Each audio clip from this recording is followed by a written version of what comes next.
সবাই বলে যে মুজিবকে হত্যা করা হয়েছে এবং শেখ হাসিনা যে বিচার করেছে ওই হত্যার বিচারই করেছে।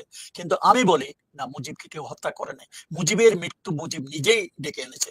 গত মুজিবের ৪৪ মাসের রাজত্বকালে দেশে যে কি অনাচার অবিচার হয়েছে সেটারই পরিণতিতে মুজিবের এই পরিণতি হয়েছে এবং মুজিবকে যেতে হতো, যে তাকে ওখান থেকে অ্যারেস্ট করে নিয়ে এসে পরে একটা সামারি কোর্ট মার্শাল করে ওর মাধ্যমে তার এক্সিকিউশন করার হয়তো ওদের প্ল্যান ছিল। তবে এটা সত্য, মুজিবকে জীবিত রেখে কোনো পরিবর্তন তখন আনা যেত না। মুজিব যেরকম শক্তিশালী, তার আন্ডারে যেসব বাহিনী টাইনি যেরকম কাজ করতেছিল, তখন মুজিবকে জীবিত রেখে কিছু যে পরিবর্তন আসা মানে আনা সম্ভব ছিল না। এটা অনেক মানে সিভিলের লোকজন অনেকেই আমাদের কাছে এটা বলেছে যে মুজিবকে যেতে হতো। তবে যেভাবে মুজিব মারা পড়ছে দুঃখজনক ভাবে, আমিও দুঃখিত যে এইভাবে আমরা মুজিবের যাওয়াটা কেউ কল্পনা করে নাই, বা মুজিবের বাসায় যেসব লোকজন মারা গেছে বা অন্যান্য টার্গেটে যেসব মানে যারা লোকজন মারা গেছে তাদের কোনো পলিটিক্সের সাথে কোনো যোগাযোগ ছিল না, এর জন্য আমরা দুঃখিত।